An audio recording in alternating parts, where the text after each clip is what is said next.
Smart, smart, do. We are the children, the children of God. Come, come, come. We change our world. We have what it takes to do it smart and make it smart. Welcome to our Smart Do. Welcome our classmates once again for today's English lesson. I hope you're doing well. Doing very fine. Now today, you're going to look at this topic, health and hygiene. Health and hygiene. And in particular, you're going to look at the vocabulary related to this unit because it is important that we master it, we know it as we move along. Now this is an area that we have always looked at, starting from our lower classes. We have gone building words, coming up with learning new words, and now we're going to learn more words that come with this. So for example, which are some of the words you have learned using from this unit in the earlier classes? Yes, the word first aid, good. Yes, bandage, good. Another one. Ambulance, very good. Yes, another one. Diarrhea, yes. Stomachache, very good. So we're still going to have come across the same words, but also we're going to come across a new ones. Now, for example, we have the word immune. Immune. The word immune. So, what is the meaning of the word immune? Now that means that cannot. Immune means that cannot be affected by a disease or harmful substance. So as diseases come, as diseases are there, they attack our bodies. But if a particular germs, a particular virus that causes a disease gets into you, and then you fail to get the disease that is caused by that virus or germs, we say you are immune. We are immune. You cannot be affected or attacked by a disease or a harmful substance. Many people are immune from various diseases because of living healthy lives. Number two, we have, for example, the word virus. You have already mentioned a virus. So what is a virus? A virus is a small living organism that cannot organism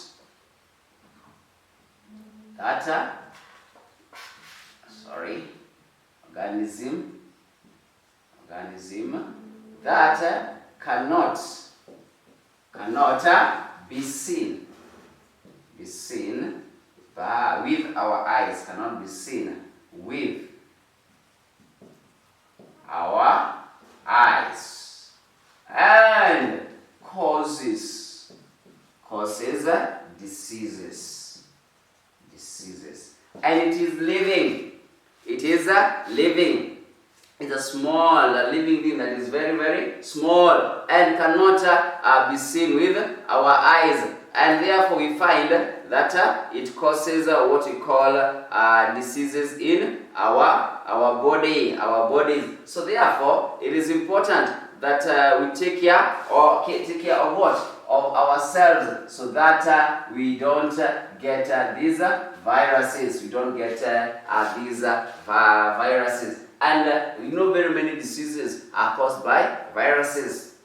For example, you have the common cold. The common cold is caused by a virus. We have the HIV/AIDS caused by the AIDS disease caused by the HIV virus. So therefore, we have to be very, very careful. We have the coronavirus. Yes. So we have to take care of ourselves. We don't get the diseases that are caused by viruses. Now, we have another word that we come is to contaminate. Contaminate. What is contaminate? Now, when you say contaminate, this one will mean to make a substance. To make a substance. Substance impure by adding. By adding another substance. By adding another substance to make it impure. By adding another substance that will end up doing what? Causing it to go bad. For example, we know that some people try to make more money by adding what? Paraffin to diesel. You add paraffin to diesel. So what will you have done to that diesel? You will have contaminated it. And the other word, the synonym for the word contaminate is adulterate. Adulterate. Yes, that is the most common one. It's a word that is very, very much used you hear it in the news, it being mentioned. So you say adulterated fuel. Adulterated fuel. We have the word efficiency, another word that you need to know, efficiency. Yes, this one you have come across it from the word AIDS. And the word deficiency means yes, lack of. You lack of, meaning you don't have it. You don't lack of something. So when you say you are deficient, it means you are lacking the ability to protect yourself from diseases. Maybe you lack the immunity. You lack the immunity to protect yourself from viruses and diseases that are there. We shall come across the word sputum as we move on. Sputum. Shall come across the word sputum. So what is sputum? What does the word sputum mean? So sputum is any liquid from the mouth or throat. Liquid from the mouth or the throat, especially when it is, especially when it is released through a cough or sneeze. So when you have a cold, when you sneeze, when you cough, whatever comes out, we call that one sputum. It is called sputum. And that one is also a sign that you have maybe a particular disease. The other word that we shall be expected to understand as we move along is the word inoculate. We have the word inoculate. Inoculate. We have the word inoculate. Now, what is to inoculate? Yes, to inoculate, first of all, the synonym. The synonym is immunizer. Immunize. So, these two mean the same. So, it's to put a disease, weak. You put a weak disease. Weak disease. Substances in our body,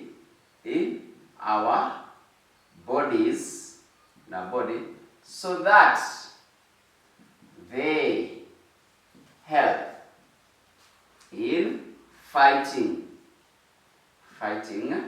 diseases. So you are immunized against certain diseases. Now what happens at that moment is that you are put weak substance, weak viruses of that particular disease, so that your body can develop what you call immunity. Your body can develop what you call immunity to that disease by itself. It can develop it. So now what is immunity? The immunity is the ability of the body. the ability of the body to fight disease-causing germs. Disease-causing germs. So therefore, once you are immunized, your body is able to develop what we refer to as antibodies, which have the ability of fighting this disease when it attacks you. So therefore, let's keep on looking at more words, like finding out more words in this unit, because there are quite many, and we shall be able to have a look at them as we go on. Thank you very much for listening. Have a good time. Bye bye.